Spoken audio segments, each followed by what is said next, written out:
2023 assembly ఎన్నికల సందర్భంలో ఆనాడు అధికారంలో ఉన్న బీఆర్ఎస్ తీసుకొచ్చిన అమలు చేసిన పథకాల్లో దళిత బంధు ఒకటి. బహుశా భారతదేశ చరిత్రలో ఇంత పెద్ద మొత్తంలో ఒక యూనిట్ కింద ఒక లబ్ధిదారునికి ఇవ్వాలనే ఆలోచన ఆచరణ జరిగిన స్కీము దళిత బంధు. సరే, దానికి సానుకూల వ్యతిరేకతలు ఎట్లా ఉన్నా సరే గత ప్రభుత్వము ఈ దళిత బంధును తీసుకొని వచ్చింది. ఈ ప్రభుత్వం ఏం చేయబోతున్నది? దళిత బంధు పథకం అనేది బీఆర్ఎస్ ప్రభుత్వం రెండోసారి అధికారంలోకి వచ్చిన తర్వాత అమల్లోకి వచ్చింది. మొదలు వాళ్ళు అనుకున్నది దళితులు సామాజిక రాజకీయ ఈ రంగాల్లో ముందుకు రావాలంటే ఆర్థిక రంగంలో వారికి పరిపుష్టి కావాలి. ఆర్థికంగా నిలదొక్కుంటే కనుక దాని తర్వాత మిగతా రంగాల్లో నిలబడగలరు అనే ఒక భావనతో ఆనాటి ముఖ్యమంత్రి కేసీఆర్ దళిత బంధు పథకాన్ని తీసుకొని వచ్చింది. తొలుత వారు అనుకున్నది 38,000 మందికి ఒక్కొక్కరికి 10 లక్షల చొప్పున 4,441.8 కోట్ల రూపాయల నిధులతో వారికి మొదటి విడత ఇవ్వడం జరిగింది. ఈ దళిత బంధు తీసుకున్నవారు వారి వారి వ్యాపారాలు చేసుకున్నవారు, అందులో విజయం సాధించిన వారు, ఏదో ఒక ఉపాధి సంపాదించుకొని నిజంగా అద్భుతమైన జీవితాన్ని గడుపుతున్న కుటుంబాలు 38,000 వరకు అవి గతంలో జరిగినాయి.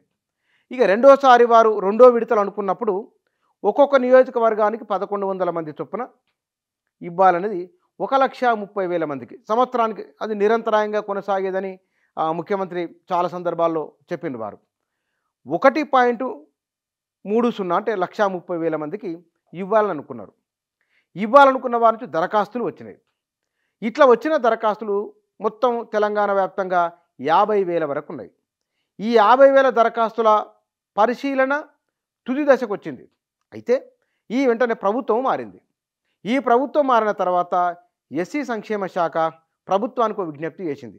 అయ్యా, 50,000 దళిత బంధు దరఖాస్తులు తమ వద్ద ఉన్నాయి. మరి ఈ విషయంలో మేము ఒక అడుగు ముందుకు వేయాలన్నా ఆగాలనా, ఏదో మాకు గైడ్లైన్స్ ఇవ్వండి అని ఒక రిక్వెస్ట్ చేసింది. ఇప్పటికీ ప్రభుత్వం నుంచి స్పష్టమైన ఆదేశాలు మార్గదర్శకాలు ఏమి రానట్టున్నది.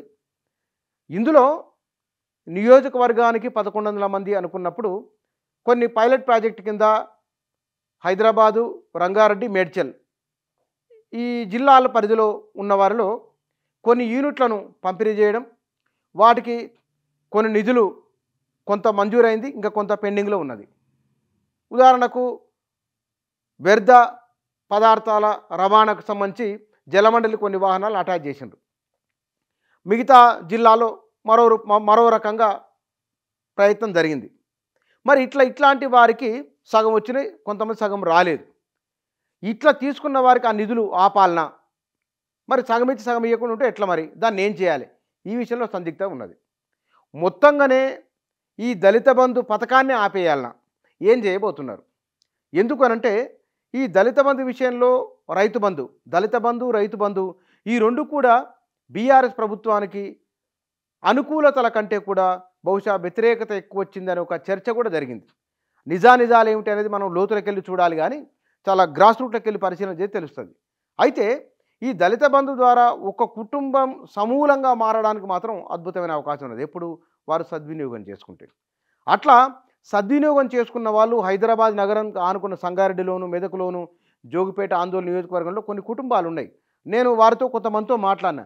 కొంతమంది టిప్పర్లు తెచ్చుకున్నారు, కొంతమంది వ్యాపారాల్లోకి వెళ్ళిపోయినారు. మునుపటి కంటే కూడా వారి జీవితం మారింది. ఆర్థికంగా ధైర్యం వచ్చింది వాళ్లకు. అప్పులు చేయాల్సిన పరిస్థితి లేదు. వారే ఒక 2-3 ఉపాధి కల్పించే వారు 15,000 నుంచి 20,000-25,000 జీతాలు ఇచ్చి వాళ్ళే పని పెట్టుకోగలిగారు. అంటే తాము బతకడంతో పాటు ఒక 4-5 కుటుంబాలను బతికించే శక్తి కూడా వాళ్ళకు వచ్చింది. ఇది దళిత బంధుకున్న సానుకూల కోణం. రెండో కోణం ఏం జరిగిందంటే, ఒకసారి కొంతమందికి వచ్చి కొంతమందికి రాకపోవడం వలన వస్తుందో రాదో అనే ఒక అనుమానం ఉంటుంది. ఈ అనుమానమే అది మరింత ఇబ్బందులకు గురి చేసింది బీఆర్ఎస్ను. ఏకమొత్తంలో ఇవ్వాలంటే చాలా పెద్ద మొత్తంలో డబ్బులు ఖర్చు అవుతాయి. అంత ఇవ్వడానికి సాధ్యం కాదు, ఎవరికీ సాధ్యం కాదు. ఆ తర్వాత బీసీ బంధు తీసుకొని వచ్చారు.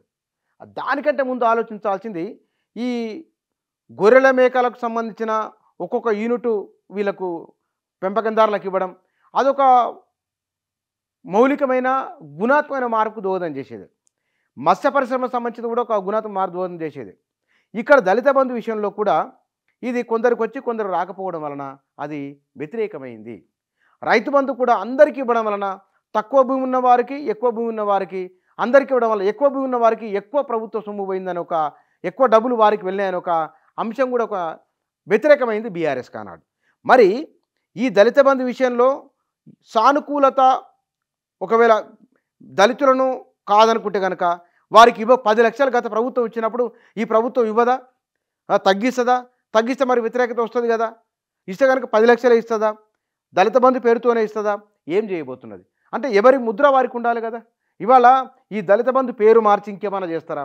వాళ్ళు ఏదో 5 లక్షల రూపాయలు ఇస్తామని, వారి ఆర్థికంగా బలపడేందుకోసం ఇంకో ప్రయత్నం చేస్తామని ఎన్నికల సందర్భంగా వాళ్ళకు హామీ ఇచ్చి ఉన్నారు. ఆ మేరకు అట్లా ఏమైనా చేస్తారా?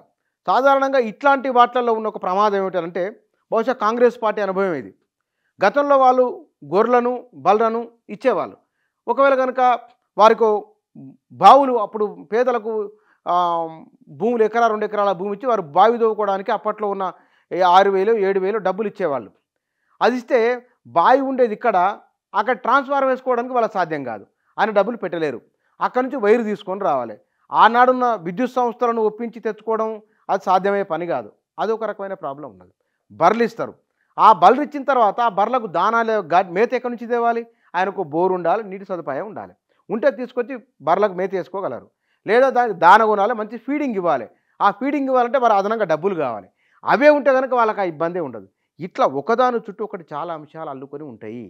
అందువల్ల బీఆర్ఎస్ ప్రభుత్వం ఏం చేసిందంటే ఏకమొత్తంలో ఇచ్చి మీకు ఏది సౌలభ్యంగా ఉంటుందో, ఏది మీరు చేసుకోవడానికి బతకడానికి వనరు బాగుంటుందో అది చేసుకోమన్నారు. తో పాటుగా డబ్బులు వృధా అయితే అనే ఆలోచనతో ప్రభుత్వమే కొన్ని యూనిట్లు కొని ఇచ్చి ఈ వాహనం మీకు ఇచ్చినాం, దీని ద్వారా నీవు ఉపాధిని చూసుకో. ఒక జేసీబీ తీసుకుంటావా, ఒక టిప్పర్ తీసుకుంటావా, ఒక ట్రాక్టర్ తీసుకుంటావా, ఒక షాప్ పెట్టుకుంటావా, ఏదో ఒకటి అంటే నిర్దిష్టంగా అట్లా ఉండే విధంగా ప్రయత్నం జరిగింది. మరి కాంగ్రెస్ దళిత బంధు విషయంలో ఏం చేయబోతున్నది? దీన్ని రూపు మారుస్తుందా? దీని నిధులు తగ్గిస్తుందా? ఏమిటనే విషయం తెలియదు మనకు. ఇప్పటికైతే అదొక ప్రశ్నార్థకంగా ఉన్నది. దళిత బంధు భవిష్యత్ ఏమిటి అనేది ఆ దళిత బంధు స్కీమ్ అనే చౌరాస్తాలో ఉన్నది. ఈ విషయంలో ప్రభుత్వం ఏం చర్య తీసుకుంటుందో చూడాలి.